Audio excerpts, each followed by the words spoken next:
Le agradecemos mucho su presencia con nosotros hoy esta tarde. Julieta. Muchas gracias a ustedes por asistir y por invitarme. Con mucho gusto, es un honor tenerte con nosotros. Tenemos también a César Pineda Saldaña, que es doctor en Filosofía Contemporánea por la Benemérita Universidad Autónoma de Puebla, en la línea de Fenomenología y Hermenéutica. Realizó una estancia de investigación en la Universidad de Friburgo, en Alemania. Es maestro de Filosofía por la Universidad Nacional Autónoma de México, en el área de Ontología y Metafísica. También es licenciado por la misma universidad en Comunicación y en Filosofía. Recibió la medalla Alfonso Caso a la excelencia académica otorgada por la UNAM en reconocimiento a su trabajo de maestría. A nivel licenciatura ha impartido las asignaturas de Ontología, Hermenéutica, Teoría del Conocimiento y Filosofía Iberoamericana en la Universidad Iberoamericana Puebla y en la FES Cuautitlán de la UNAM. En bachillerato imparte materias de filosofía, ética, lógica y etimologías grecolatinas en el Instituto Oriente de Puebla. Le damos también una cordial bienvenida a César Pineda. Muchas gracias a todos. Gracias, Tania. Con todo gusto, César, al contrario, un honor tenerte. Presento ahora con ustedes a Francisco Iracheta. Francisco es doctor en Filosofía por la Facultad de Filosofía y Letras de la UNAM. Realizó su tesis doctoral sobre la filosofía moral de Kant en la Universidad Bielefeld, Alemania. Gracias a una beca otorgada por el Servicio Alemán de Intercambio Académico, fue que realizó estos estudios. Actualmente es profesor e investigador del Departamento de Humanidades de la Universidad Iberoamericana Puebla y miembro del Sistema Nacional de Investigadores, SNI. También es miembro de la Sociedad de Estudios Kantianos en Lengua Española y de la Asociación Norteamericana de Practicantes Filosóficos. Además de los estudios kantianos, sus otras áreas de investigación son la ética aplicada, la enseñanza de la ética en la vida profesional. Ha participado en estancias de investigación y cursos curriculares diversos en las universidades de Berkeley, en Estados Unidos, Deusto, en el País Vasco, Heidelberg, en Alemania, y Waterloo, en Canadá. Le agradecemos mucho su amable participación con nosotros. Gracias, Francisco. Gracias a ustedes. Gracias, Tania. Buenas tardes. Y nuestro último asistente, participante, conversante de esta tarde, Jorge Rizo Martínez. Él es historiador, doctorante en la Escuela de Altos Estudios en Ciencias Sociales en París, desde donde se está conectando ahora para tener esta conversación con nosotros. Es licenciado y maestro en Historia por la Universidad Iberoamericana de la Ciudad de México. Es egresado del Certificado en Teoría Crítica de 17, Instituto de Estudios Críticos, en donde también se especializó en filosofía en numerosos seminarios. Ha realizado estancias de investigación en la École Française de Rome y en la Pontificia Universidad Gregoriana en Roma, Italia. Cursó estudios de latín y griego antiguo en el Instituto Cultural Helénico. Es autor de diversos artículos sobre la cultura musical en la Compañía de Jesús en los siglos XVII y XVIII. Ha traducido del francés la obra literaria del compositor Héctor Berlioz, publicada por el Fondo de Cultura Económica. Se formó musicalmente como clarinetista, instrumento que ha ejecutado con varias agrupaciones en distintos escenarios de México y de Francia. Le agradecemos mucho también su participación y con el cambio de horario y todo, estarse conectando desde Francia. Muchas gracias, Jorge. Muchísimas gracias a ustedes. Es un honor para mí poderlos acompañar en esta mesa y es un gusto poder hablar con ustedes el día de hoy. Muchas gracias. Pues bueno, estos son nuestros participantes, nuestros invitados a la conversación. Les pedimos, si quieren comenzar en el mismo orden en el que hice las presentaciones, si quiere comenzar Julieta, por favor, hacer muy brevemente un planteamiento, su perspectiva de la situación, por favor. Hola, muy buenas tardes a todos y gracias por la invitación y por que estén aquí, ¿no? Bueno, son 3 minutos, entonces voy a hablar breve, ¿no? La pregunta inicial es, pues, ¿cuál es la perspectiva, ¿no? de la situación? De un modo muy breve. Y bueno, yo creo que esta situación, bueno, primero les quiero leer como un parrafito así súper chiquito que se me ocurrió, ¿no? Y el mundo se cierra de nuevo. Las fronteras traen el peligro a lo seguro. El mito del enemigo ha sido puesto en el extranjero. De las nubes sin oxígeno no hay cura. Solo queda la noche saldada por la inmovilidad de miles de almas silenciadas. Creo que esta contingencia sanitaria ha puesto a prueba pues muchas cosas, ¿no? En primer lugar, pues nuestro individualismo como pues sí, habitantes de Occidente, porque ahorita les comentaré un poquito de Oriente, nuestra solidaridad, ¿no? Ha puesto a prueba las carencias o se ha vuelto visible las carencias de nuestro sistema sanitario, que son muchas, ¿no? Al inicio, pues muchos hospitales ni siquiera tenían como lo mínimo para proteger a sus médicos, por eso somos de los países con mayor índice de mortandad en enfermeras y personal sanitario. También ha puesto, y esto es muy importante, creo, como para que funcione, ¿no? Para que funcione para poder contener la pandemia en cada región, las carencias en nuestro sistema de valores, ¿no? O sea, como que al inicio creo que ya nos hemos relajado un poco, pero al inicio hubo demasiada intolerancia, o sea, en México hubo pues actos bastante ridículos a nuestro personal de salud o a gente que se sabía que estaba enferma, ¿no? Quemaron hospitales. Entonces, eso también nos muestra como cierta carencia en nuestro sistema no solo de valores, sino de educación, ¿no? Que viene desde la educación familiar hasta la educación, pues, pública, ¿no? En la educación universitaria o la educación básica. Pero también nos ha enseñado que hay mucho escepticismo, al menos en México, ¿no? Frente al Estado y frente a la ciencia, ¿no? Entonces tenemos también como el otro lado de la moneda, que son los que no creen en el virus, que yo todavía conozco gente que no cree y no se cuida, y es la gente que generalmente se enferma más, ¿no? Y esto tiene que ver, es como una cosa muy chistosa, porque tiene que ver mucho con el nivel educativo de ciertos sectores, ¿no?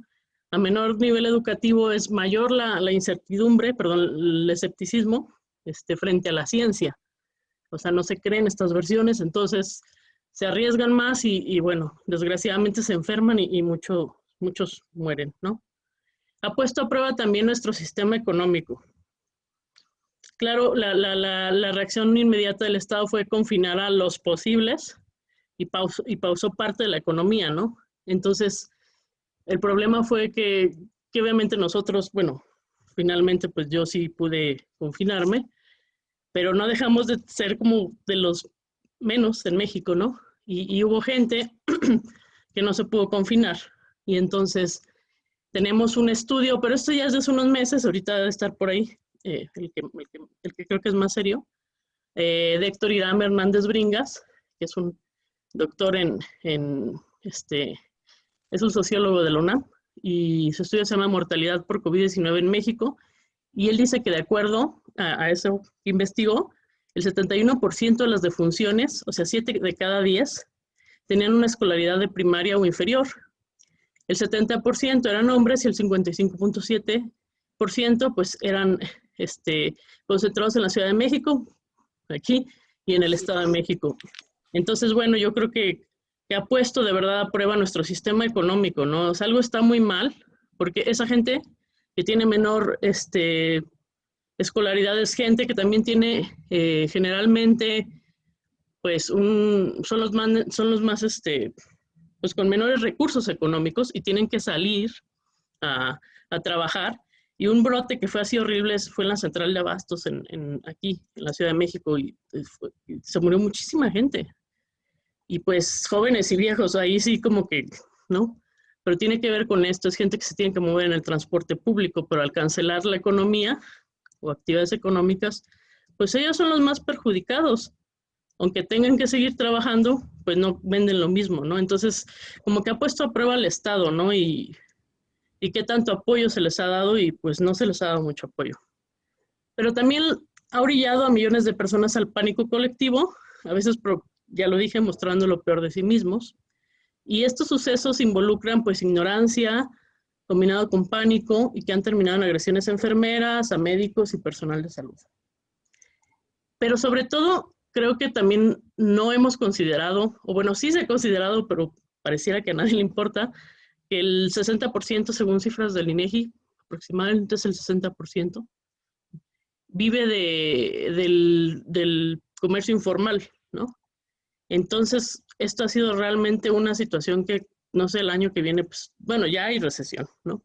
Nos va a acarrear otro tipo de problemas. Incluso hay gente que habla no de enfermedad de COVID, o no estás enfermo por COVID, sino estás enfermo. Hay una serie de cosas alrededor de problemas sociales que se van a decantar por esto, por el COVID, como la causa, ¿no? Y bueno, y por último, yo quisiera así hacer esto y luego ya lo discutiré después. Bueno, hay un filósofo que se llama Byung-Chul Han, que pues claro es muy conocido, algunos no lo consideran tan serio. Y que sí, en realidad lo que decías. Ay, no sé, ¿se escuchó algo? Ah, perdón. Es alguien que consideran algunos serio, otros no tan serio, pero no importa. El tema es que está en la escena pública, en la esfera pública y ha hablado mucho de esto y ha hecho siempre el contraste entre Oriente y Occidente. Claro, el Oriente que es más, pues sí, es un poco dictatorial, ¿no? China, Japón. Bueno, Japón no es tan dictatorial. Y Corea del Sur. Entonces, bueno, él dice, ¿cuál es la diferencia entre ellos y los occidentales? Porque allá se ha podido contener el virus. Entonces él explica, y bueno, varios ya, hicieron un documental en la Deutsche Welle, que por ejemplo en China, pues hay un control absoluto por medio de la tecnología, entonces, pues hay cámaras y hay sensores que miden la temperatura de los pobladores, ¿no? Y tienen todo localizado. Si hay un brote, pues entonces avisan inmediatamente a esa gente y a todos los que están alrededor. Pero también hay un alto sentido de la comunidad y del civismo, ¿no? Y entonces dice Han, mientras en Occidente cierran fronteras, porque eso pasó, bueno, ahorita no podemos entrar a Alemania, por ejemplo, algunos países no podemos entrar, y confinan a la gente en sus casas y acaban con la economía, porque sí se acaba, o sea, no es que uno diga, ay, capitalista es uno, sí, la gente más de por sí, de menores recursos, acaba más afectada, porque pues nosotros no acabamos tan afectados, finalmente tenemos la posibilidad de trabajar desde casa. En Oriente, pues nada más se clausuran libertades digitales, por decirlo así, o sea, entonces la pregunta es si nosotros estaríamos dispuestos a eso. Creo que no lo estamos, nos ha costado mucho garantizar que finalmente nuestros datos no sean usados, bla, bla. Pero yo creo que al final como la conclusión, sin enaltecer Oriente, porque no me parece lo más adecuado, es que existe una idea de comunidad muy fuerte en países como China.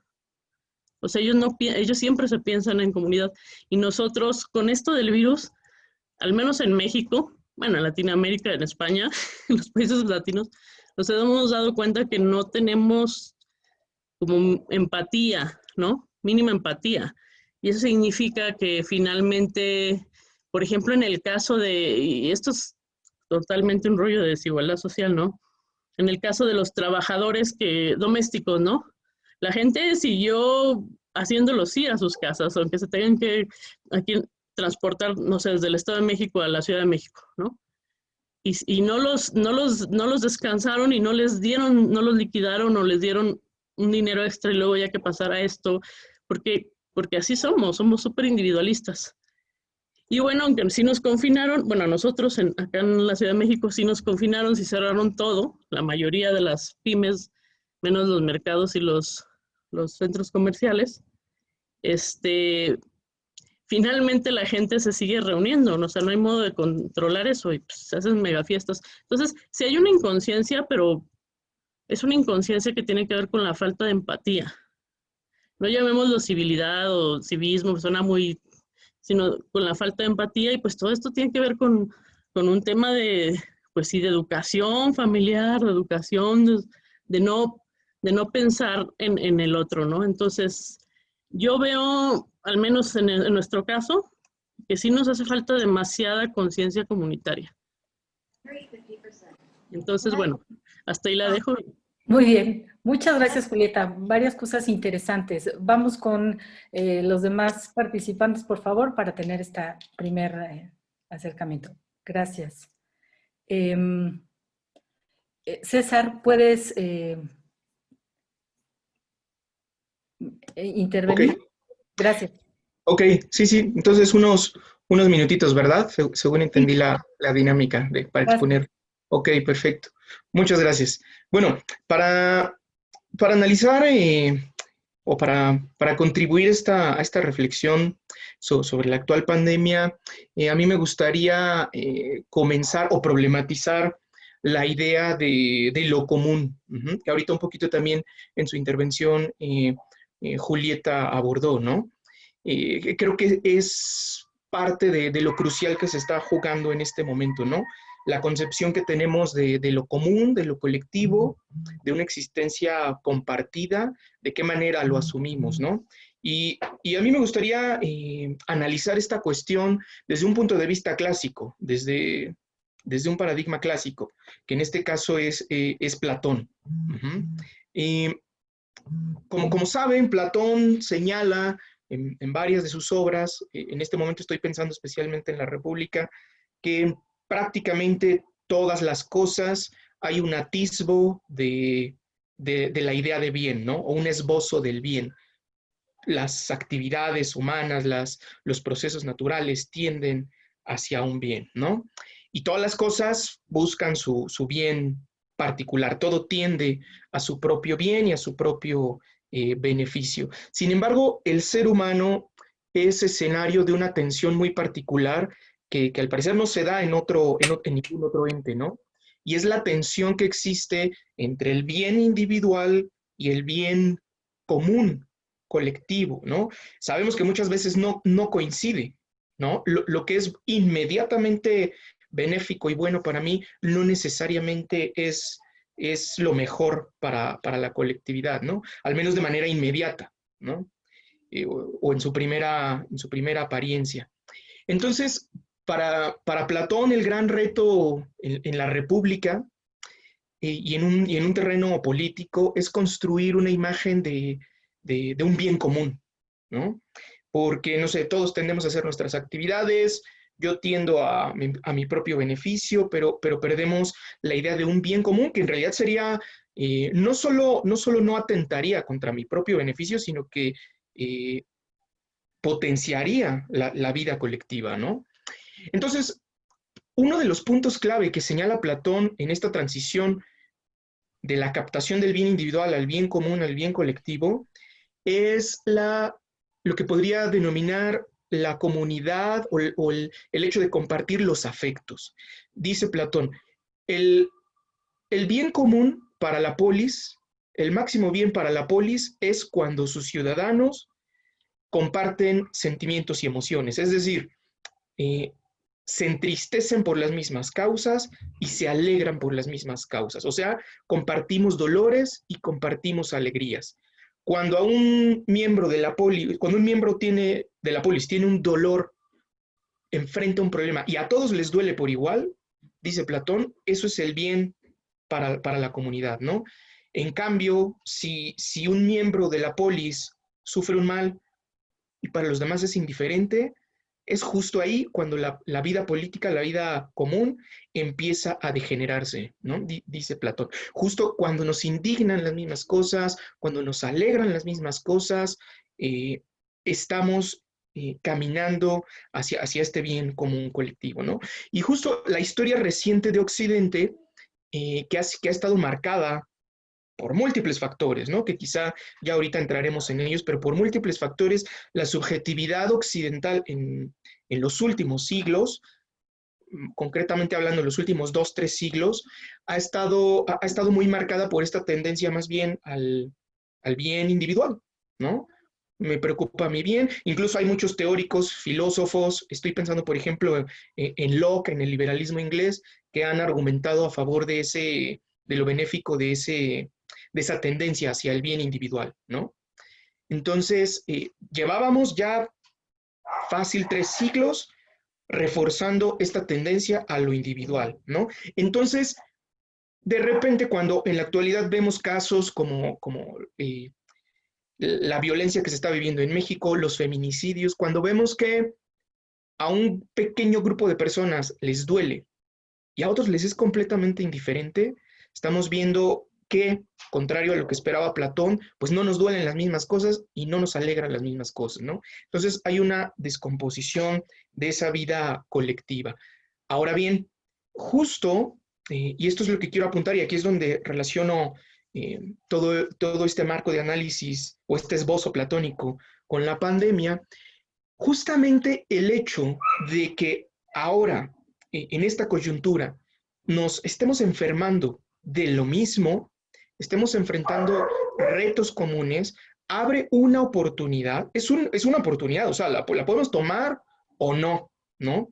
Para recordar que nuestra existencia a nivel no solo social, material y económico, sino también en el más estricto sentido biológico, o sea, estamos unidos biológicamente, ¿no? Hoy nos damos cuenta que si alguien se enferma en China, unos meses después ya está muriendo gente acá. Entonces, la pregunta es, si estamos enfermando de lo mismo, estamos compartiendo una enfermedad, nuestras emociones, nuestros dolores y nuestras alegrías pueden ser compartidos o seguiremos en esta tendencia pues hacia mi propia existencia individual, ¿no? Eso abre también un poquito la discusión, parece que nos está planteando una dicotomía relacionada con lo que ahorita también comentaba Julieta, ¿no? Porque parecería que se están abriendo dos paradigmas, ¿no? En el actual mundo global. Uno es esta subjetividad occidental de las libertades individuales, en la que lo que importa es mi actividad, mi beneficio y lo demás no importa, ¿no? Pero también está el paradigma de, digamos, de la disciplina oriental, ¿no? En la que hay un orden social, hay un orden político, un orden económico. Yo, como individuo, sé que si contribuyo a ese orden, debo refrenar mis tendencias individuales, mis beneficios individuales inmediatos. Y ojo, no estoy diciendo que sea mejor o preferible el otro, sino que habría que buscar una síntesis, ¿no? Porque me parece que no podemos enfrentar esta crisis desde un extremo ni desde el otro, ¿no? Es decir, ni desde el extremo individualista, pero tampoco desde otro extremo en el que renunciamos a nuestras libertades individuales para sacrificarlas en pos de un proyecto cuestionable a nivel político, ¿no? Bueno, hasta ahí lo dejaría. Por supuesto, ahorita podremos platicar más sobre todos estos detalles, ¿no? Pero ahí dejaría este esbozo preliminar. Muy bien, muchas gracias, César. Francisco, por favor. Claro que sí, gracias. Pues bueno, a reserva de que continuaremos con el conversatorio desde ese punto de vista, pues claramente político y que tiene que ver con pues estas vicisitudes entre lo comunitario y lo individual. Ahora quisiera plantear el problema que veo básicamente en nuestro país y que tiene que ver con la responsabilidad. Estaba viendo hace poco una gráfica alarmante. Uno puede ver ya diferentes apps, ¿no? Y diferentes páginas web que se van actualizando momento tras momento y que van al día.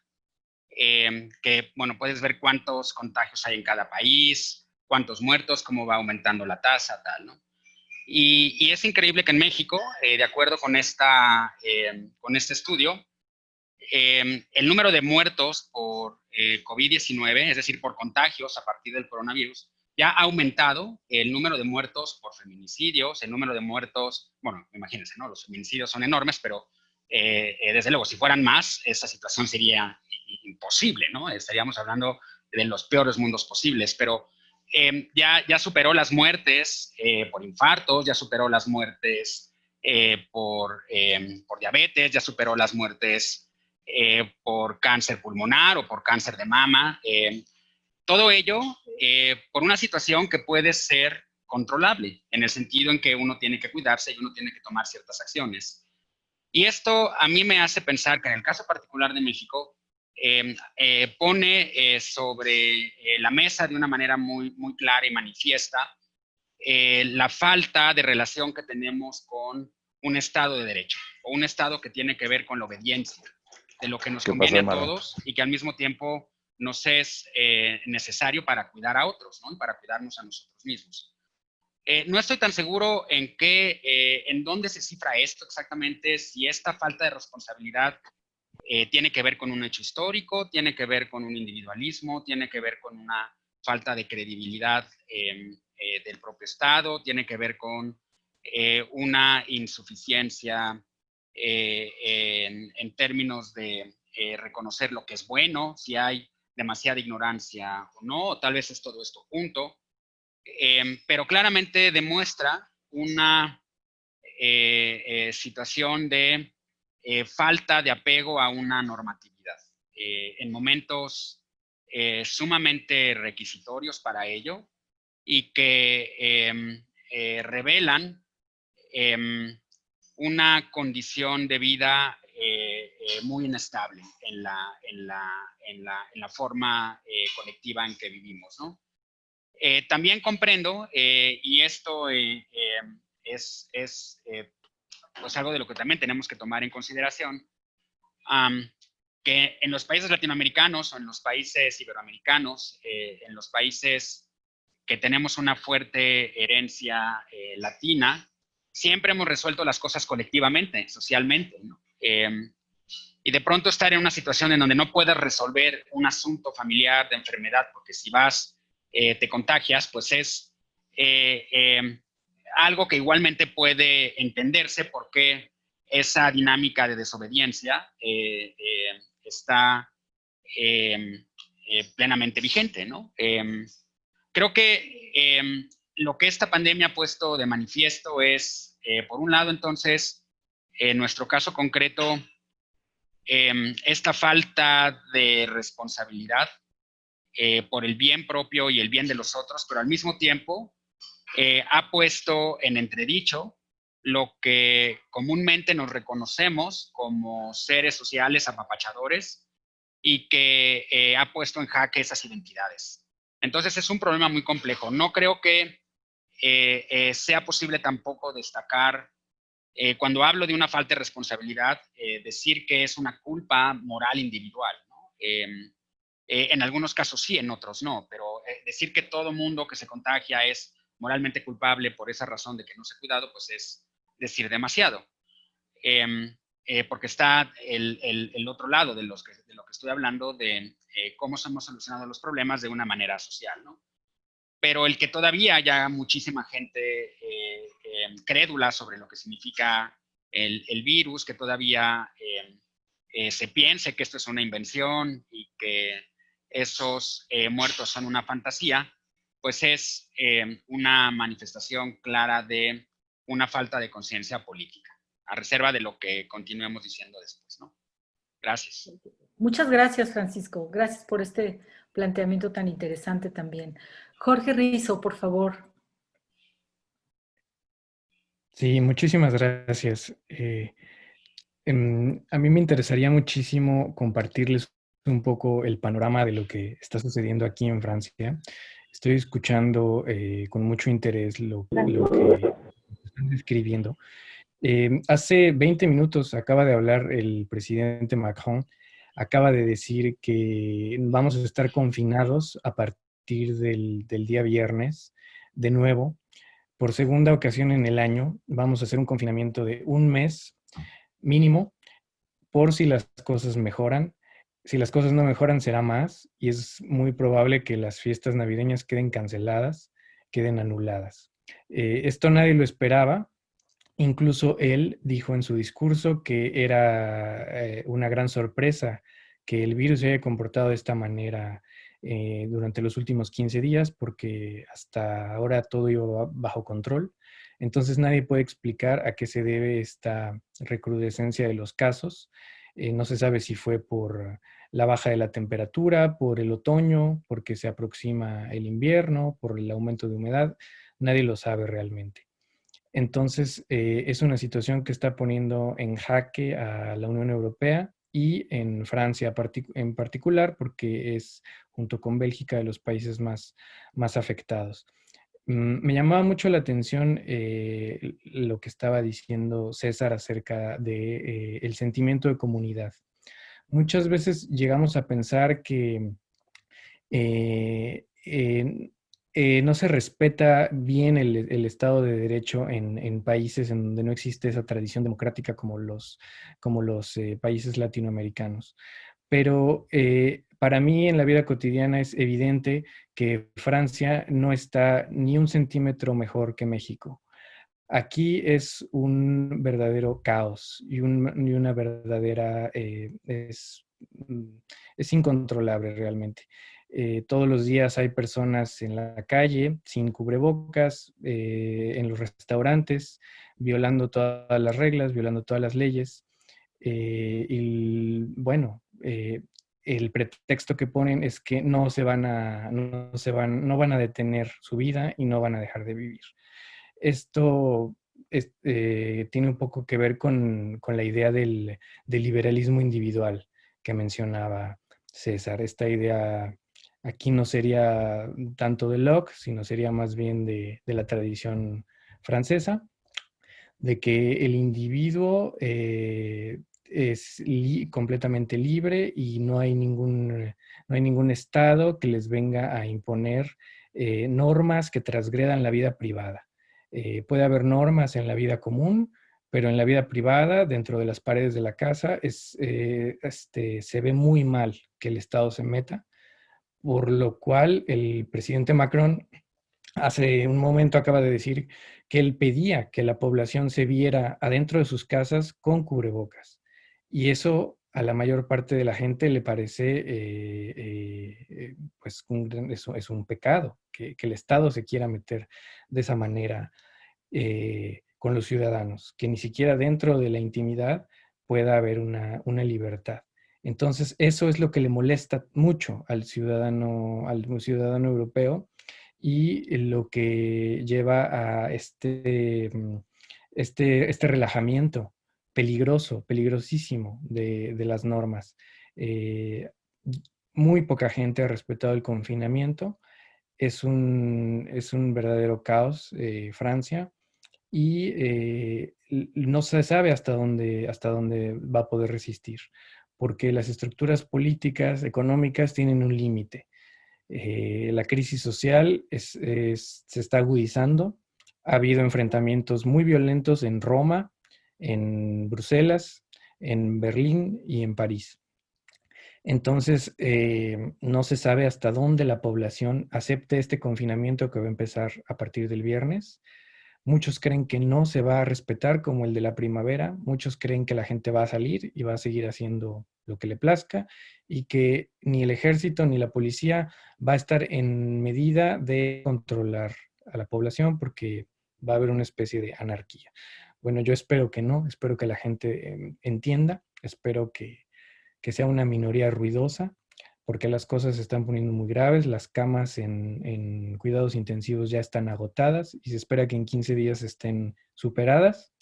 Van a tener que abrir camas extras en los estacionamientos, en las calles, en casas de campaña. Y el problema es que antes se pudieron transferir enfermos hacia otras regiones menos afectadas, y ahora ya no, porque en esta segunda ola todo el país está igual de afectado. Entonces es una situación bastante grave y a mí me gustaría poner sobre la mesa esta comparación, ¿no? Que acaba de hacer César entre el continente americano, Europa, una tradición occidental, liberal del individuo y una tradición más disciplinada, etcétera, en Oriente.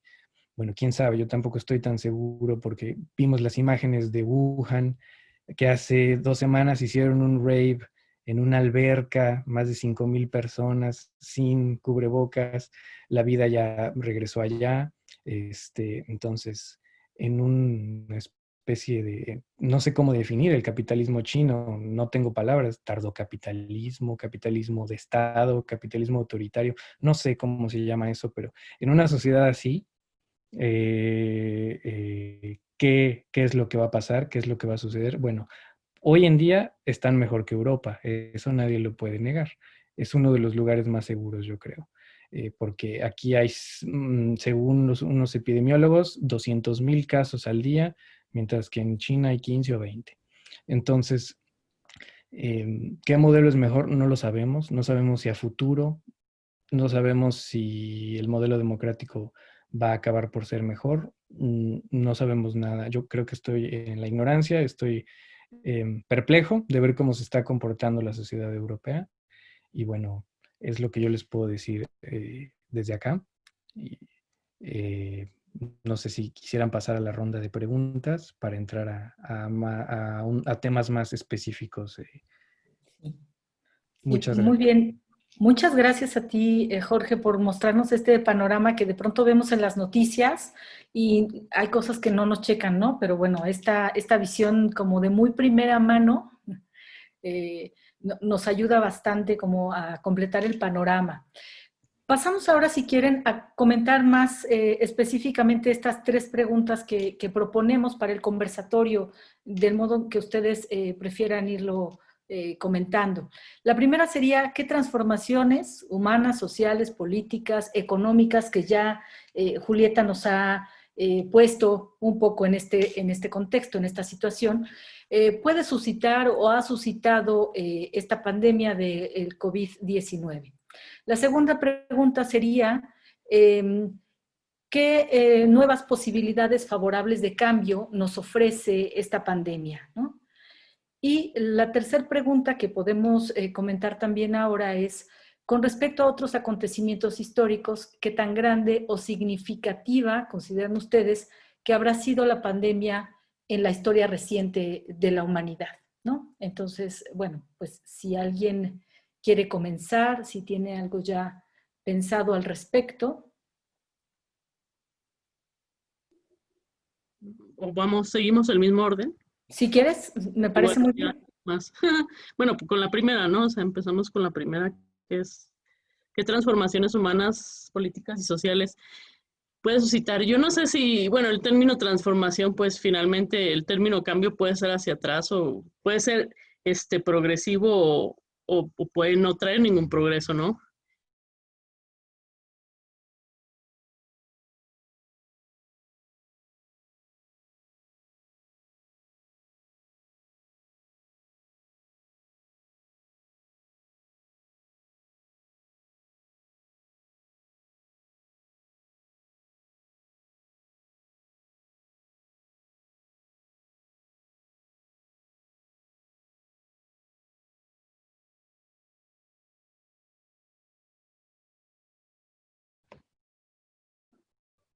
¿Se quedó congelada, verdad, Julieta, o soy yo?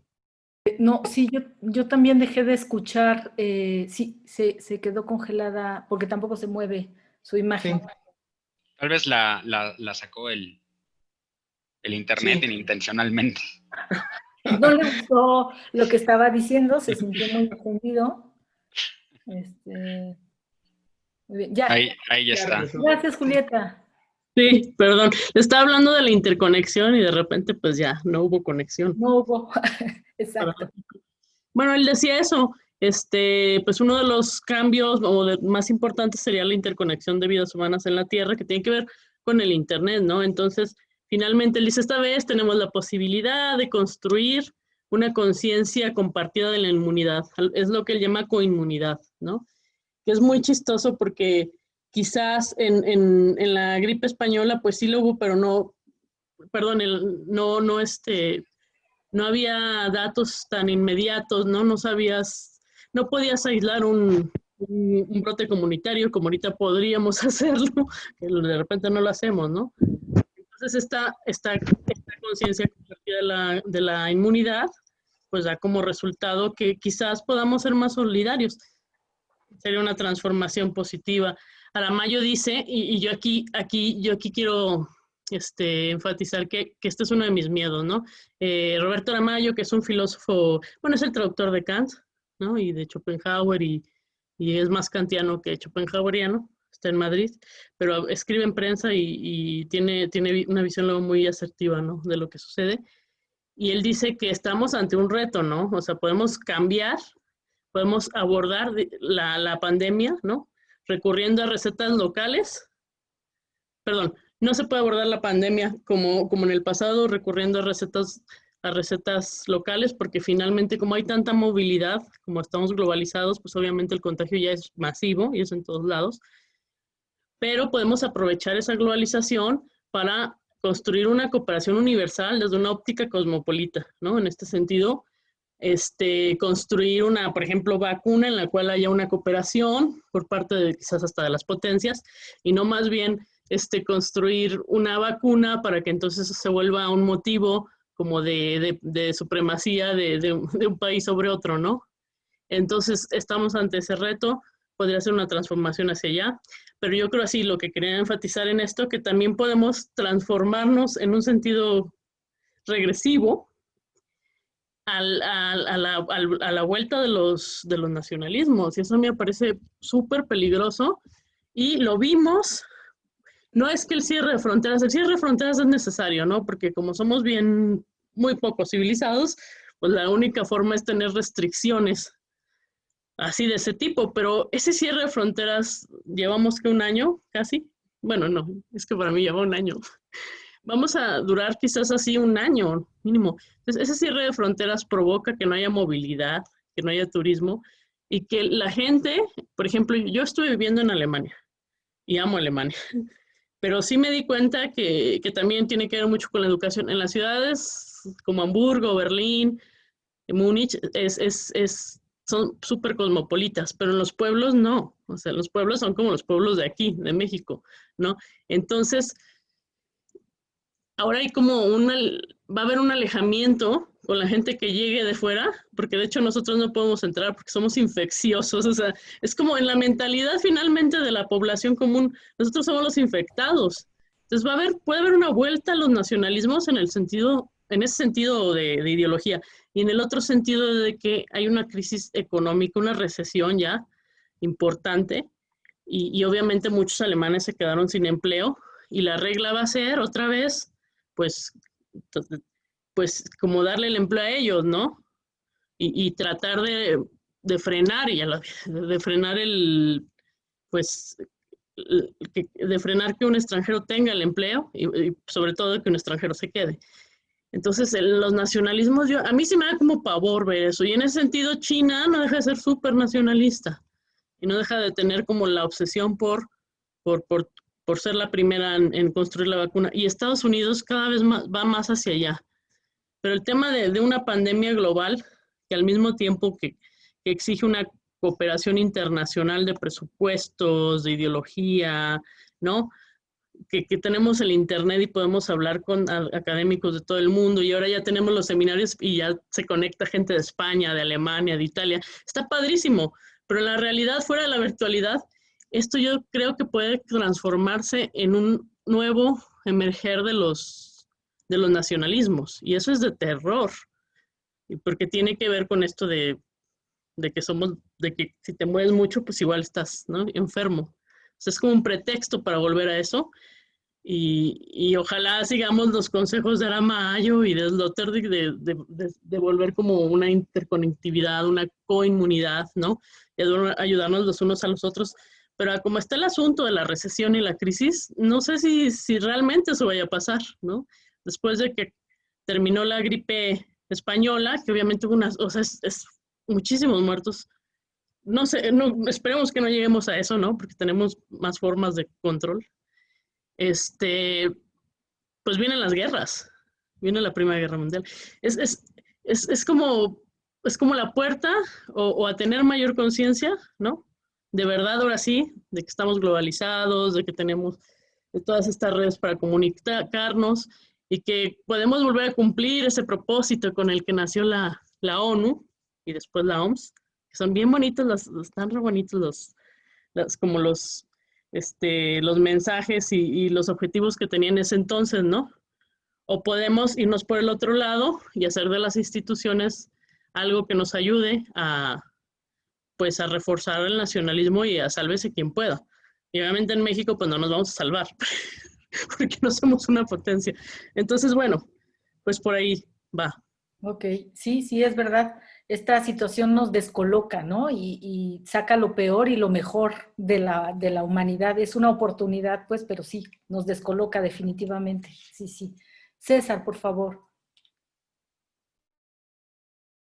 Sí, muchas gracias. Pues también yo estoy de acuerdo que la posibilidad de transformación o de cambios es eso, una posibilidad, ¿no? Es decir, está en ciernes, se está jugando en este preciso momento en qué sentido se decanta esa posibilidad, porque la posibilidad, como decía Julieta, en efecto puede vertirse en dar pasos hacia atrás en el sentido del retraimiento a los localismos, ¿no? Sin duda.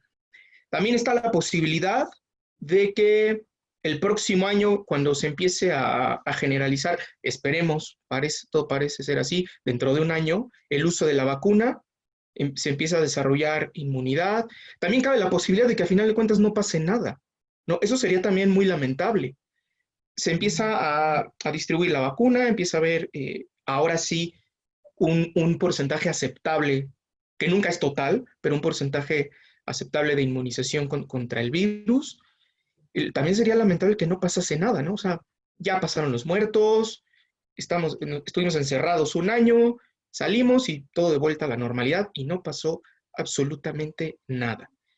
Y está también la posibilidad de ver los retos como oportunidad de cambio, ¿no? Como para asumir asignaturas que ya teníamos, o sea, no es que sean de repente tareas nuevas, como por ejemplo esta cuestión de reforzar el sentido de coexistencia, no es que sea algo nuevo, no es que sea una necesidad nueva, ya estaba ahí, se viene señalando por muchos frentes desde hace tiempo, y esto simplemente nos viene a recordar pues la urgencia de plantear una existencia más en común, ¿no? Entonces, diría que en general las posibilidades de cambio van en esos tres sentidos, ¿no? En este momento son posibilidades. No sabemos exactamente qué rumbo va a tomar, ¿no?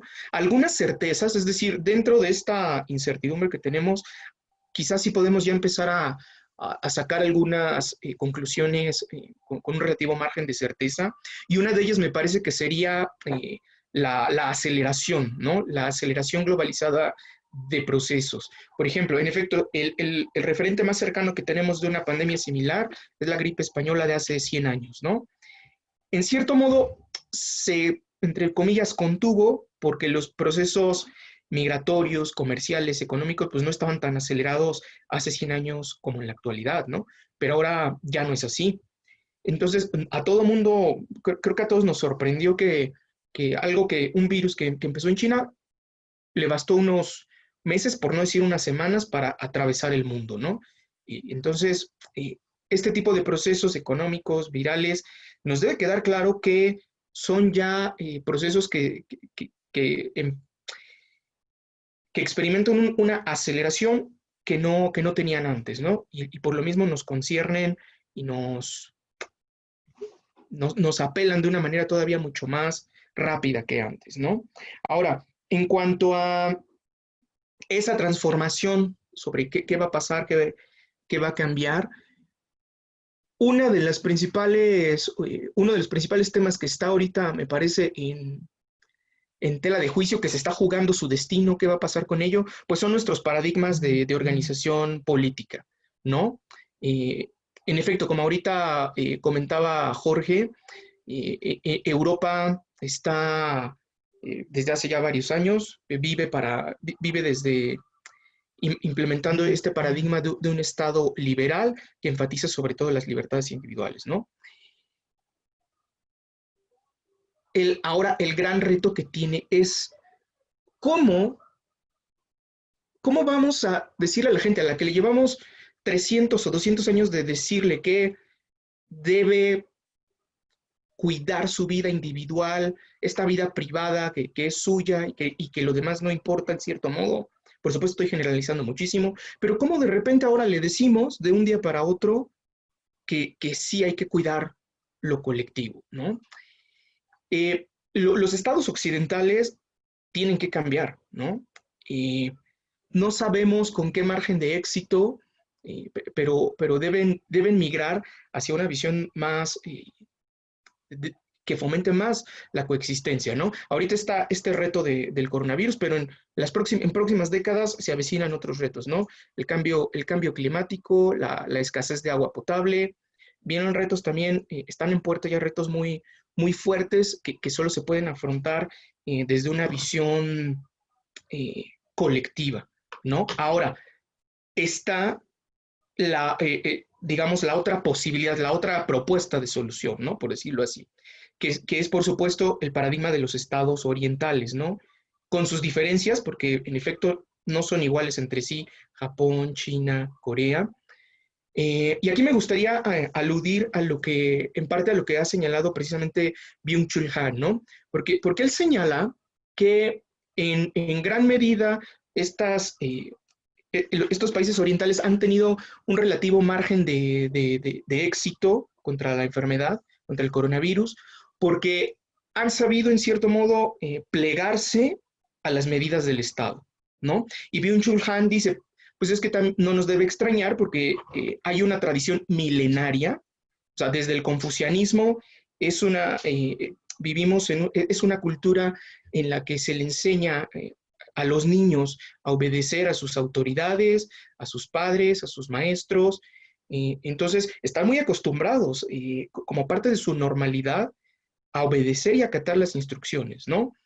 Y hay un ordenamiento que en este caso, señala Han, se está uniendo, o sea, las indicaciones y las medidas estatales se están reforzando con las medidas tecnológicas, ¿no? Señaló Han en varios de sus escritos que, por ejemplo, el Estado tiene el control a través de cámaras que tienen sensores de temperatura corporal. El Estado podía detectar personas con una temperatura alta e inmediatamente al detectarlo se mandaba señales a las personas que estaban cerca de esta persona con posibilidad de infección, porque claro, el Estado tiene acceso y vía directa a los dispositivos de las personas y eso permite un mayor margen de éxito y de contención del virus. Muchas personas, cuando empezaron a salir estos artículos de Han, yo leía por ahí los comentarios en redes sociales, muchos pensaron, sostuvieron, creo que de manera equivocada, que Han estaba haciendo una apología de este ordenamiento, digamos, biotecnológico, ¿no? Que se está viviendo en países como Corea del Sur, como China, y muchos lo leyeron como si estuviera haciendo una apología, ¿no? Pero no necesariamente. Me parece que, porque recordemos que Han viene ya trabajando desde hace tiempo con esta cuestión con este encuentro entre el control, el paradigma de control, las tecnologías, etcétera, etcétera. Entonces, no es un elogio. Y me parece que lo preocupante acá, ese sería también un peligro, lo preocupante sería que tomásemos ese modelo de renunciar completamente a las libertades individuales para plegarnos a un orden estatal y a una vigilancia estatal, ¿no? Porque eso también podría ser una posibilidad. Como acá se está teniendo éxito desde una perspectiva en la que el Estado está controlando la existencia y está vigilando la existencia y el comportamiento individual, pues nos vamos a tener que ir por ese camino. Es una posibilidad, ¿no? Pero que también sería preocupante, ¿no? Bueno, entonces, ¿a qué voy con todo esto? Que tendríamos que pensar en una síntesis, ¿no? En restaurar la conciencia de una existencia colectiva sin renunciar a nuestras libertades individuales. Claro, eso ahorita es un enunciado netamente formal, ¿no? Completamente ideal. ¿Cómo lo vamos a hacer? ¿Cómo lo vamos a implementar? Desde un punto de vista educativo, desde un punto de vista cultural, desde un punto de vista político, ahí es donde entran pues, las preguntas más concretas, ¿no? Bueno, hasta aquí dejo esta intervención. Claro, muy bien. Muchas gracias, César. Francisco, por favor. Sí, claro, muchas gracias. Pues considero que las transformaciones son ineludibles. Pienso que esta es una situación que no puede traer consecuencias sin tomar en cuenta lo que ya está ocurriendo, ¿no? Es notable, por ejemplo, que en el dominio político, pues los cuestionamientos que estamos haciendo que en sí mismo ya tienen una utilidad teórica entre los planteamientos dictatoriales y liberales, ¿no? Que yo personalmente pienso que es una falsa dicotomía. No es cierto que los países liberales o los países occidentales son países que tienen que pagar más el precio de estar infectados porque son liberales. No creo que esa sea la respuesta y que los países en los que hay un mayor control de las libertades son, por esa razón, los países que mejor pueden controlar una pandemia. Creo que el control de una pandemia sí requiere organización social, que es muy complicada, sobre todo en un mundo tan globalizado como el que tenemos, pero en el que no hay, o en aquellos lugares en donde no hay una conceptualización adecuada de ciudadanía y no ha habido nunca, pues es más problemático. Yo pienso que en otras pandemias que hemos aprendido como humanidad mucho de ellas, sobre todo pues las pandemias que son producto justamente de la zoonosis, cuando nosotros invadimos ecosistemas y no hay una defensa adecuada de que esos ecosistemas nos permitan poner una barrera entre virus que están presentes en mamíferos y nosotros, como precisamente la peste negra, que fue la primera, ¿no? Por un virus de las ratas que diezmó la población europea, o después, pues propiamente la gripe española, los diferentes coronavirus que hemos tenido y últimamente pues cambian, ¿no? a la humanidad. Probablemente en tiempos posteriores, mientras son más apegados a ese sentido histórico, las transformaciones se ven más radicalmente, pero después quizá no es que pasen al olvido, pero pues la gente sigue haciendo su vida, la humanidad sigue haciendo su vida y tal. Pero hoy que estamos en un mundo tan globalizado, creo que el recordatorio es que no sabemos vivir globalmente. Vivimos globalmente en un sentido económico, vivimos globalmente en un sentido tecnológico, en un sentido cultural, pero lo más importante, lo más apremiante que sería saber vivir en un mundo globalizado, que es en un mundo compartido, respetuoso, en donde haya esta solidaridad recíproca y este sentido de amistad cívico, pues no existe, ¿no? En ese sentido, creo que nos obliga a hacer una reflexión de el fracaso o el éxito de lo que puede ser la globalización, no solamente en este sentido económico, sino también en un sentido de diario. Pienso también que otra de las cosas que trae consigo esto, además de esta propia reflexión que en sí mismo ya es algo importante, la propia reflexión de las identidades y diferencias que trae consigo la globalización, otro creo que es el aprendizaje que cada vez tenemos más de nuestros espacios urbanos. Y de la manera como construimos nuestras propias sociedades comunitarias, ¿no? Hoy ha habido un redescubrimiento, por decirlo así, de espacios de sanidad pública, como pueden ser los bosques o como pueden ser los parques, aquellos espacios que en países, claro, europeos o mayormente más occidentalizados, han sabido desde muy temprano hacer uso, ¿no? Por la idea que se tiene del ocio y lo que va implicado en un espacio público, que apenas nosotros empezamos a descubrir. Y esto creo que para nosotros va a ser un cambio importante, a diferencia de lo que puede estar pasando en Europa. Pues ya nos dirá Jorge, pero yo he estado viendo fotos de lo que ocurre en Europa y bueno, los parques siguen siendo visitadísimos, ¿no? La gente no ha dejado de ir a los parques, aunque la diferencia aquí también es que tenemos espacios mucho más amplios, ¿no? O bosques que es mucho más, la distancia es necesariamente un factor a considerar por los espacios tan abiertos que tenemos, y esto creo que es una ventaja en esta forma de vida. También creo que otro cambio que trae de suyo económicamente es más el apego a lo local. Creo que esto sí ha puesto en jaque una economía global, por lo que podemos ver que está pasando inmediatamente con los trabajos, ¿no? A la vuelta de la esquina, el señor que tuvo que cerrar su tienda, y todo por ello también las grandes comercializadoras globales como Oxxo, 7-Eleven, que han acaparado un mercado, que hoy sabemos que son esos productos que han envenenado también a la población y que son los que han impedido también que una economía local surja, ¿no? Creo que esta preocupación por lo local es inevitable y eso también me lleva a pensar en lo que decía Julieta como un temor de cerrar fronteras y del nacionalismo. Creo que esto es inevitable como un cambio. Sin embargo, yo apostaría a que fuera un factor positivo de lo comunitario. Creo que es momento ahora de reflexionar, así como decía hace un momento, de estas paradojas globales. Esa misma paradoja nos tiene que llevar a reflexionar sobre la importancia de lo comunitario. Y por comunitario estoy hablando de mi entorno inmediato, lo que ocurre en mi comunidad, ¿no? Yo que vivo en San Pedro Cholula, bueno, ¿qué pasa en San Pedro Cholula? ¿Cuántos infectados hay en San Pedro Cholula? En la comunidad aledaña, en San Andrés, ¿qué está ocurriendo en San Andrés? ¿Qué está haciendo la gente, ¿no? Y este sentido de comunitario va dándonos al mismo tiempo un cierto sentido de individualidad, de pertenencia, que lo global no nos los da, ¿no? En donde tú te sientes perdido en ese mar global, en donde simplemente eres un número, en donde las organizaciones trabajan bajo esa lógica, que te pueden tratar como un trapo o te pueden tratar como alguien que eres completamente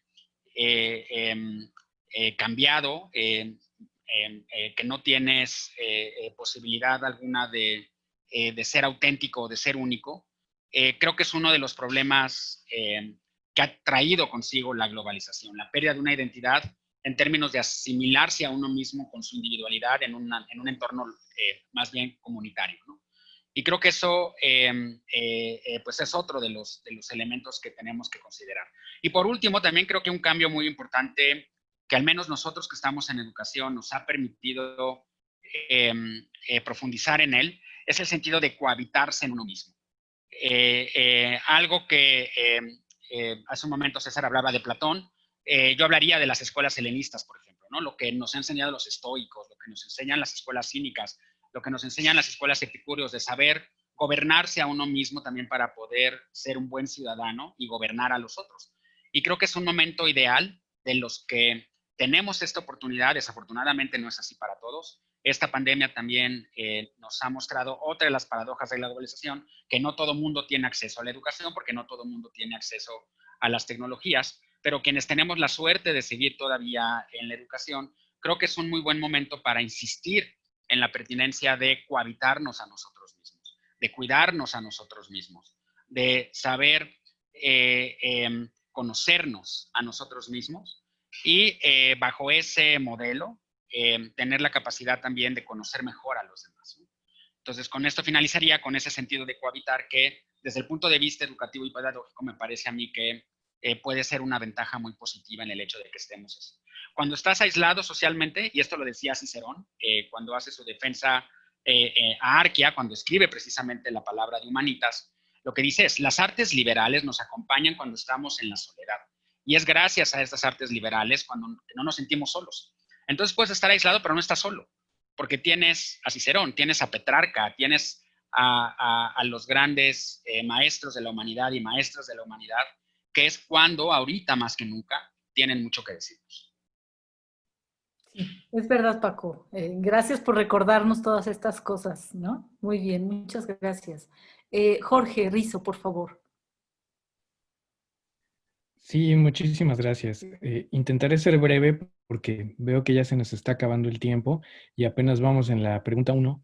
Entonces, bueno, un poco cumpliendo con la petición que me hizo César acerca de ser muy puntual respecto a lo histórico, como historiador poderles compartir desde el punto de vista muy específico de la historia y la historiografía, quisiera un poco hilar con lo que están diciendo brillantemente Julieta, Francisco y César, acerca de lo que sucedió o acerca de lo que tenemos registro respecto a las epidemias del pasado y que de qué manera trastocó a las personas de aquella época. Bueno, me gustó mucho la manera en la que Julieta empezó por poner en duda la palabra transformación, ¿no? Yo no estoy tan seguro yo estoy con César en la parte pesimista, digámoslo así, que no sabemos si algo de verdad se va a transformar o todo va a seguir igual. Yo creo más bien en ese pesimismo que todo va a seguir igual. Ha habido epidemias en el pasado en las que todo siguió igual. Hubo unas pequeñas partes o unas estructuras que se transformaron, pero no todo. Por ejemplo, pienso en la Gran Peste Negra de 1348, la famosísima peste de la Edad Media. La historiografía se ha metido muy profundamente en ese tema, sobre todo el historiador Jacques Le Goff y el historiador Jean-Noël Biraben, ambos cercanos a la célebre Escuela de los Anales, analizaron puntualmente con historia serial, historia estadística, qué fue lo que sucedió. Se dieron cuenta que algunas estructuras políticas y económicas sí se vieron transformadas, porque se decretaron controles de precios por primera vez en la historia, hubo confinamientos, por ejemplo, en la ciudad de Florencia se decretó un confinamiento y se escribieron nuevas leyes que se llamaban Statuti Sanitari. Fue la primera vez que un Estado escribió una serie de medidas respecto a una cuestión sanitaria. Entonces, bueno, esto no existía antes y esto fue una gran novedad. Pero por otro lado, en otro tipo de ámbitos, como por ejemplo el ámbito de la higiene o lo personal, eso no provocó cambio alguno. Uno creería que a partir de esta ola de muerte y de destrucción, la higiene aumentaría. Sin embargo, no fue así. La peste no provocó una mejor higiene y tampoco provocó el desarrollo de terapias ni de curas. Tanto fue así que durante el siglo XVI, durante el siglo XVII, la peste continuaba. Es decir, bueno, peste se le llamaba a muchos tipos de enfermedades, pero cuando hablo de la peste hablo específicamente de la enfermedad ocasionada por la bacteria Yersinia pestis, que fue descubierta en el siglo XIX por Yersin, médico francés en Vietnam. Esta bacteria específica fue la que provocó tres grandes olas en la Alta Edad Media, que se le llamó peste de Justiniano, luego en la Baja Edad Media, que fue la peste famosa de 1348, y después, hasta el siglo XVI, XVII, XVIII, seguía provocando olas recurrentes cada 5, 10, 20 años, y no hubo manera de pararla porque no había ni terapias ni higiene. No fue sino hasta el siglo finales del XIX, principios del XX, que se dieron cuenta de cómo funcionaba esta bacteria, de cómo se transmitía, y hay que recordar que hasta los años 70, incluso finales de los 70, 79, casi 80, todavía había brotes de peste en México y en el oeste de Estados Unidos. Una peste medieval presente hace 30 años. Eh, Eso es algo que hay que tomar en cuenta. Entonces, no sé no estoy tan seguro respecto a lo que mencionaban de la aceleración. Yo creo que eso es un síntoma importante porque uno creería por estos confinamientos que todo se paró, que todo se pausó y que esa aceleración, hiperaceleración moderna en términos de Koselleck, de cómo la modernidad se caracteriza por la aceleración del tiempo. Yo pienso que no, eso continúa, esa vorágine continúa. Pienso que una lección de sentarse a leer los clásicos, como mencionaba Francisco, hubiera sido muy bueno y eso a mí me gustaría que en verdad pasara, pero no fue así porque los laboratorios siguen a toda velocidad intentando encontrar la vacuna. Hay una especie de aceleración agresiva del capitalismo para encontrar la cura, entre comillas, porque ya es más bien una competencia en términos monetarios. Están viendo a ver a quién le suben más las acciones ese día en el Dow Jones, si le suben a AstraZeneca o a Moderna, y entonces sacan la nota en el periódico para que las acciones suban, etcétera. Entonces ya es un juego completamente capitalista y el afán de llegar rápido a la cura no es tanto humanitario, sino más bien económico. Entonces, bueno, nada más quería dar esta pequeña intervención semi-histórica. Hasta ahí la dejo porque me interesa más escucharlos que hablar. Muchas gracias. Muchas gracias, Jorge. Yo creo que tenemos ya poco tiempo en realidad. Pasaríamos a una siguiente ronda para apuntar alguna cosa que les parezca muy importante, no quedarse sin decir. La verdad es que está muy interesante. Podríamos quedarnos aquí toda la tarde, pero bueno, pues todos tenemos otras cosas que hacer y seguramente la gente que nos escucha también. Entonces, bueno, pues un poco por esto. No sé, Julieta, si quieras comenzar a comentarnos alguna otra cosa, responder alguna de las preguntas o abundar en algo de lo que has dicho antes. Pues sí, quisiera hacerles una última reflexión. Que hay un libro muy bonito, digo, como recomendación, ¿no? Sobre todo por el tema de que finalmente, pues, esto ya se convierte en un asunto de cómo vamos a sobrellevar nosotros desde nuestras casas, más allá del tema comunitario, la pandemia, ¿no? Y yo sé que el confinamiento, que posiblemente a lo mejor no se cierran completamente la actividad económica porque ya parece que es insostenible. Bueno, eso dijo Sheinbaum ayer, de hecho tiene COVID. Pero pues no, si no queremos morirnos, pues sí vamos a tener que tener cierta disciplina de no arriesgarnos, de no hacer fiestas, o sea, finalmente cambia el asunto, ¿no? Y bueno, todo esto pues sí trae consecuencias al asunto de salud mental y es muy grave porque, bueno, no sé allá, pero aquí en la Ciudad de México hay dos institutos muy importantes de tercer nivel que tienen que ver. Uno es el Instituto Nacional de Psiquiatría y el otro es el instituto que fue el primero, es de los más grandes en Latinoamérica, que es el Fray Servando, ¿no? En el Instituto Nacional de Psiquiatría, pues obviamente las consultas externas, o sea, y todo el tema de la terapia, porque es un instituto grande donde se atienden un montón de cosas, ¿no?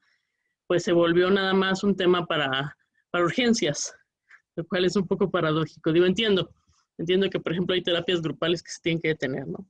Bueno, pero tenemos todavía menos recursos para afrontar esta crisis desde la salud pública, y entonces hay un rollo ahí, y la salud en México mentales no es muy importante. De hecho, si tú te deprimes, pues te dicen, échale ganas, en vez de decirte, a ver, vete con este psiquiatra o con este psicólogo y vamos a trabajar esto. Entonces, yo creo que hay una emergencia, va a haber una pandemia, ya lo han dicho un montón, de depresión y también de salud pública, porque parece ser que el COVID tiene en algunos casos algún tipo de secuelas en el neurológicas y psiquiátricas muy raras, que todavía no se sabe bien por qué.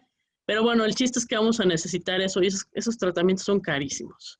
Pero en lo que corresponde a nosotros, como en cada una de nuestras casas, pues bueno, hay que tratar de tener terapia ocupacional. Pero bueno, en esto hay un libro muy bonito que se llama Año 2000, la huella de nuestros miedos. Seguramente conocen a Georges Duby, ¿no?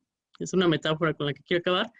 Él ahí habla de cómo acercándose el año 1000, pues, y como ya habló nuestro compañero anterior, pues había muchas pandemias en la Edad Media. Habían pandemias que terminaban con la población. O sea, la población, dice Duby, la mayoría de la gente en Europa tenía un nivel de pobreza que se puede comparar con la pobreza que vemos en los países ahorita más pobres de África, ¿no? O sea, es una comparación así, la gente estaba súper jodida. O sea, y había pandemia, pero también había mucha hambre. Entonces había un grupo selecto y menor, que eran como los cronistas, los sabios, ¿no? Que eran los que sabían leer, Y entonces, a cada cambio astrológico, ¿no?, que veían, pues ellos vaticinaban el fin del mundo y eran a quienes acudían, pues el resto del pueblo para decir, oye, ¿qué va a pasar, no?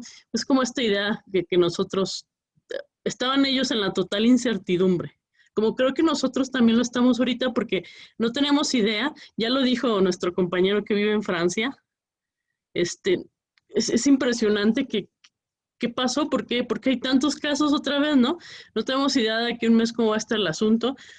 Tenemos un buen de miedo. A mí me daba miedo como de repente ver gente en la calle muriéndose, desabasto alimentario. O sea, siempre imaginamos las peores cosas posibles y eso nos pone mal y nos enferma, ¿no? Entonces, dice Dubí que finalmente los miedos que tenemos ahorita no son nada distintos a los miedos que tuvo la gente del año 11 después de Cristo. O sea, no, o 12.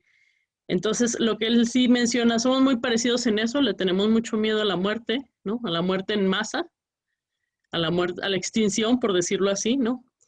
Pero al mismo tiempo somos muy distintos a ellos porque dice Dubí que cuando venía cuando había una pandemia así horrible, todo el tiempo, se morían, pero se morían todos juntos. Digo, y esto es un asunto de tendencia, pues sí, pues el cristianismo está tomando una fuerza muy importante. No estoy sugiriendo que se vuelvan cristianos ni nada, pero es importante reconocer que tenía ese lado que tiene que ver con la compasión. Entonces, en la Edad Media se pensaban como comunidad. Es muy padre esa idea de la compasión o de la solidaridad al otro. Entonces dice Dubí que no había vagabundos. O sea, que no había gente en la calle, en situación de calle, muriéndose sola. Lo cual en el DF nunca, o sea, en el DF tú te caes y igual nadie te levanta, ¿eh? O sea, el DF es poco solidario, porque es una ciudad muy grande, pero eso no existía en la Edad Media. O sea, se morían todos, pero se morían todos de hambre. O sea, se morían todos de alguna enfermedad, pero siempre había quien te auxiliara. Es algo muy extraño, dice Dubí, que nos hace falta.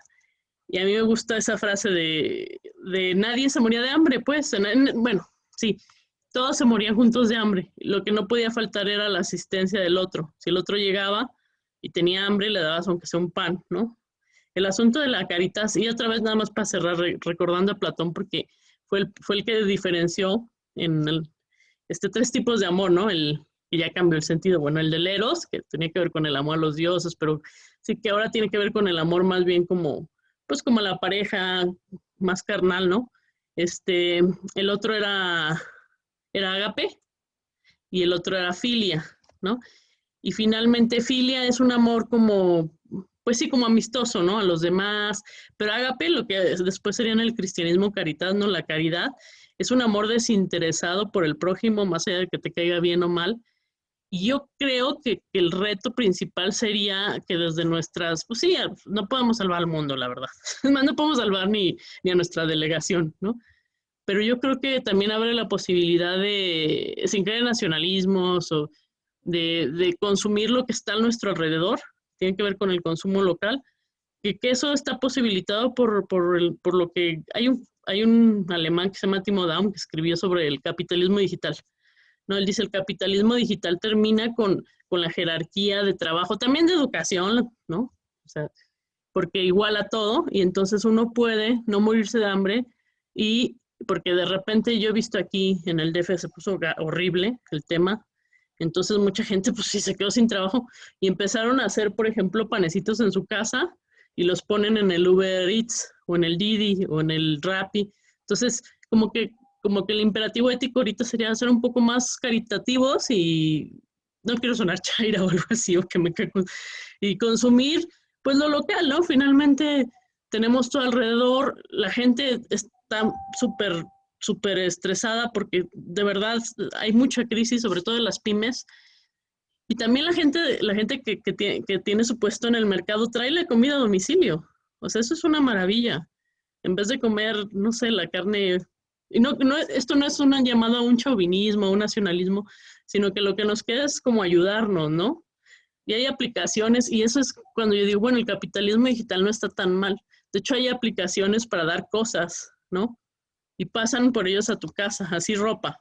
Entonces tú sacas la ropa que está en buen estado, no vas a darles basura.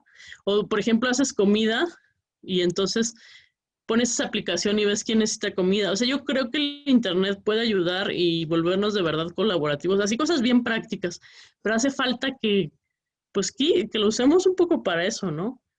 Y bueno, pues yo quiero, ya hablé mucho y pues yo quiero hacer un llamado a la Cáritas, bueno, o al amor solidario hacia el otro, que es algo que nos puede enseñar esta pandemia, pero sí tenemos que ser más conscientes. Y creo que esta generación, luego los millennials, sí van por ahí van. Gracias. Muy bien, muchas gracias, Julieta, te agradecemos muchísimo. César, por favor. Sí, bueno, intentaré como ir concluyendo de manera muy rápida para que también nuestros colegas puedan hablar. Rápidamente, me gustaría cerrar reflexionando o subrayando el significado histórico, si lo tiene, si tiene significado histórico esta pandemia que estamos viviendo, ¿no? Y para esto, digo, ya que aludimos a Byung-Chul Han, ahora me gustaría aludir a otro bestseller, que es Yuval Noah Harari, que también ha estado vendiendo muchos libros últimamente. Él, bueno, como sabemos, es conocido por esta gran historia en gran perspectiva que ha hecho, ¿no? Y él señala que en la historia del Homo sapiens, de nuestra especie, como primates, estamos tenemos la tendencia a sentir un afecto real, honesto, convencido, de esta solidaridad de la que hemos estado hablando. Como primates la podemos sentir por un grupo muy reducido de personas. Es decir, estamos hablando de un puñado, de unas 20 personas a lo mucho. O sea, seguramente si cada uno de ustedes hace una lista de las personas que realmente le importan en la vida, sería una lista pequeña. Ajá. Entonces, dice este historiador que si nos quedáramos solo con esa tendencia, pues nos habríamos quedado en comunidades aisladas, en tribus, la humanidad nunca habría sido lo que es, ¿no? Pero otro de los rasgos del Homo sapiens, evolutivamente hablando, es su capacidad para delirar, para ver cosas que no están materialmente ahí en la realidad, ¿no? Entonces, él señala que a lo largo de la historia han sido los mitos, las religiones, los dioses, esas narrativas que han servido para unificar a gente que de otro modo sería completamente indiferente ante la vida del otro, ¿no? Una de las, quizá la máxima narrativa, en ese sentido que hemos conocido y que ha tenido más alcance, pues ha sido el cristianismo. Realmente no imagino después del cristianismo una narrativa que conglomere, que una a tanta gente en los últimos 1000 años. Podríamos hablar, por supuesto, del capitalismo, del comunismo, pero en realidad me parece que ni ha conglomerado tanta gente ni ha desarrollado tanto este sentimiento de colectividad, ¿no? Entonces, a lo que voy con todo esto es que me parece que estamos llegando como a un límite, porque nuestra capacidad de sentir empatía y de sentir este sentimiento de solidaridad, pues como precisamente ya no hay estas narrativas, o sea, el cristianismo como fenómeno global está en crisis, es un hecho, históricamente hablando, y no solo el cristianismo, sino cualquier otra narrativa que hable de un sentimiento, de una idea, de un proyecto de pertenencia colectiva. No hay en este momento ninguno que logre conglomerar a tanta gente. Entonces, en este preciso momento, me parece que estamos atascados. Estamos en un límite entre si podemos desarrollar otra narrativa, otro proyecto que nos lleve a sentir, porque es eso, no va por la vía de la razón, y eso lo sabía Platón, ¿no? También en la República. O sea, por la razón no vamos a poder convencer a nadie. Tiene que ser por la vía de la educación de los afectos. Cuando me importa, cuando me duele otra persona, ahí es cuando actúo, ¿no? Por la razón vamos a lograr convencer a un puñado de personas nada más, pero tendríamos que pensar de qué se trata, ¿no? ¿Qué vamos a hacer? Construir una narrativa. Y acuérdense, Platón dice por eso dice al inicio de la República, que lo importante es escribir los mitos correctos, ¿no? A lo mejor razón no le faltaba en el sentido de que esos mitos son los que educan emotivamente a las personas. Entonces, ese es el reto en el que estamos, ¿no? Vamos hacia no nos vamos a quedar atorados en nuestra existencia individual, colectiva, o hacia dónde vamos. Vamos a transitar a... Decía ahorita Francisco, y con eso cierro, algo muy importante, ¿no? Me parece que estamos ante un momento muy importante en el que tendríamos que reaprender a vivir, a habitar de manera, pues si le queremos llamar así, global, porque es un hecho que nuestra existencia ya está atravesada por fenómenos económicos, biológicos, tecnológicos, que son de alcance global, ¿no? Entonces, el reto es ese, ¿no? Tenemos que reaprender a habitar un mundo global. No, no tenemos otra. ¿Es eso o empezamos a enfrentar las consecuencias? Bueno, pues hasta ahí le dejaría para no quitarles más tiempo. Muchas gracias, César. Te agradecemos mucho. Francisco, por favor. Gracias. Pues para finalizar, solamente diría que creo que quienes estamos en la educación, quienes tenemos la oportunidad de todavía hacer nuestro trabajo y de nuestros estudiantes que tienen la posibilidad aún de escucharnos y de seguir formándose, la labor es justamente en esa dirección de tener estas filosofías de lo sensible, ¿no? Del sentir, que es un cuestionamiento a la ilustración, pero que también va consigo un cuestionamiento al cosmopolitismo. Yo no veo de manera muy clara, estoy completamente de acuerdo con lo que dices, César, es la emoción lo que tiene que movernos, ¿no? Y por eso yo recomendaría leer más a Hume que a Kant hoy en día, ¿no? Aunque tengo una fuerte afección por los estudios kantianos, pero afortunadamente los estudios kantianos no es solamente Kant, ¿no? Es todo lo que está en torno a lo que significa el idealismo alemán y las críticas igualmente que recibió, ¿no? En ese sentido, considero que tendríamos que ser en el discurso racionalista antikantianos y antiilustrados, pero eso nos obliga a cuestionar también el cosmopolitismo. Tendríamos que tener una filosofía más de lo sensible, que nos apegue más afectivamente a la persona que sufre, a la que tiene un padecimiento, y eso es lo que tendríamos que enseñar a sentir. Y solamente la pregunta sería, ¿cómo hago que mi sentir por la persona que vive en Tombuctú o en China alcance lo suficiente para que mi indignación mueva el mundo, ¿no? Esa es, vaya tarea menuda que tenemos. Perdón. Muy bien, muchas gracias, Francisco. Jorge Rizo, por favor.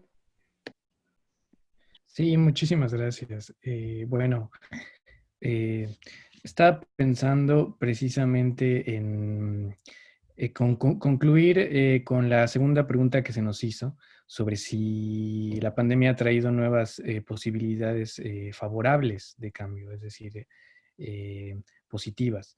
Bueno, como yo decía hace un momento, no estoy tan seguro que pueda haber muchas cosas positivas. Sin embargo, hay que tomar en cuenta que sí hay todo un trabajo reflexivo que no se desató a partir de la epidemia, sino que ya venía desde antes. Esta crítica que hace Byung-Chul Han, como nos mencionaba César hace un momento, es siempre desde el lado de la teoría crítica. Por eso me llamó la atención que él dijera que se le creía que era una apología hacia las sociedades de control. Pues es imposible que sea una apología de eso, es más bien una crítica. Y ahí entran muchas tensiones, como el debate reciente que hubo entre Jean-Luc Nancy y Giorgio Agamben, que uno estaba dentro de... para Agamben todo esto le parece monstruoso. Él dice que es una sociedad de control, que quiere abusar, etc. Jean-Luc Nancy le dice que no es tanto así, que si le hiciéramos caso ya estaríamos todos muertos. Entonces, bueno, ahí están esas dos posturas encontradas. Yo más bien pensaría que sí hay que hacer algo y me decantaría más bien por lo que ha propuesto últimamente Bernard Stiegler, que falleció hace 2 meses, César lo conoce bien porque fue alumno Stigler fue alumno de Derrida dentro de la línea heideggeriana.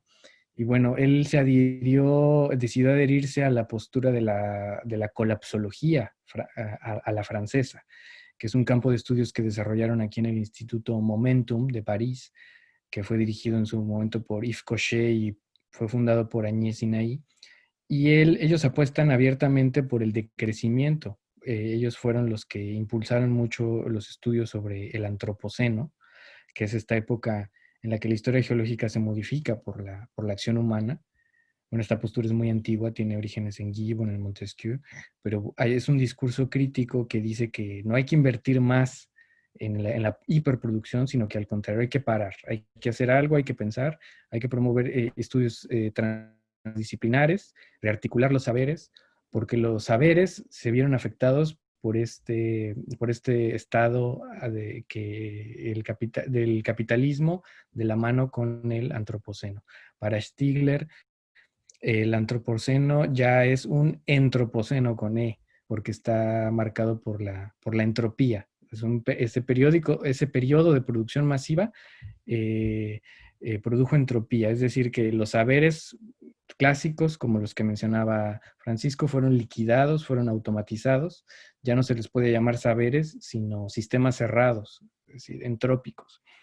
Entonces, un saber siempre es un sistema abierto que tiene la capacidad de desautomatizarse, produciendo negentropía. Entonces, Stigler critica mucho esta visión anglosajona encarnada por Chris Anderson, que es el editor de la revista Wired, conferencista muy famoso de TED, físico, etcétera, donde dijo que el método científico ya era obsoleto. A Stigler esto le parece terrible porque ignora que cuando un sistema se cierra y cuando un sistema deja de ser abierto, desaparece. Entonces, para responderle a Anderson, él escribe un libro que se llama ¿Qué significa pensar?, haciéndole un guiño a este libro de Heidegger que se llama igual. Ustedes lo saben mejor que yo. Pero él lo cambia con la letra pensée, se escribe con E, pero él escribe con A, como Derrida cambiaba las vocales también haciendo este juego de palabras. Y pensée en francés quiere decir cómo cuidarse, cómo viene del verbo vendar, cuando te curas una herida con una venda. Entonces, habría que buscar esta cura por la vía de la negentropía. Con eso me gustaría concluir. Muchísimas gracias. Muy bien, muchas gracias. Pues les agradecemos a todos su amable participación, su tiempo. Les agradecemos muy, muy especialmente a Francisco, a Julieta, a Jorge, a César, pues que hayan puesto tan generosamente su tiempo y sus palabras para compartir estas ideas con nosotros que seguramente nos hacen pensar.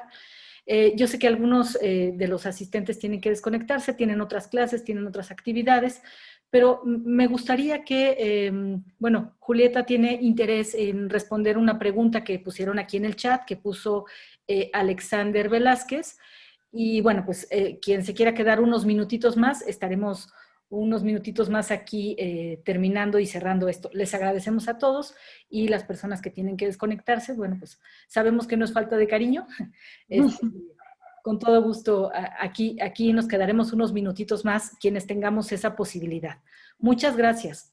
Sí. Agradecemos, por supuesto, a la Universidad Iberoamericana el habernos dado este espacio, a la Coordinación de Filosofía y Literatura, y bueno, pues a los asistentes por haber quedadose con nosotros, por haber participado en este diálogo tan interesante que por supuesto que nos da muchas cosas que pensar. Ahora sí, disculpa Julieta, adelante.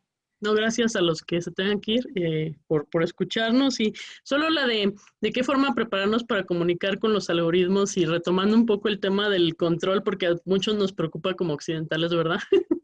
Y que también Han ya lo ha mencionado, el tema del biocontrol. Y bueno, y me acordé porque acaban de citar al historiador israelí Yuval Noah Harari, y él dice, bueno, no hay que ser tan pesimistas, ¿no?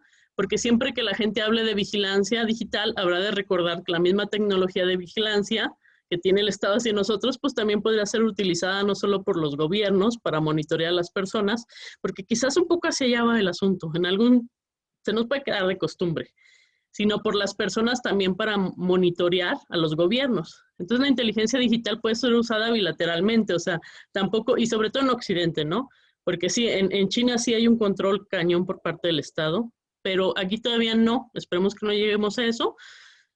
Y entonces, pues, si el Estado intenta, obviamente, con este asunto de los algoritmos, ¿no? Que en algún sentido hay como una predeterminación hacia ciertos votos o cierta propaganda, pues tampoco hay que subestimar las estrategias occidentales, tampoco hay que subestimar la democracia ciudadana para darnos cuenta que también nosotros podemos vigilar al Estado. Entonces tenemos que organizarnos ciudadanamente también para volver relevante todas estas cosas, ¿no? O sea, y creo que tampoco somos tan víctimas del Estado. Si algo está haciendo mal el Estado, ¿qué ha pasado con esto del COVID? ¿No?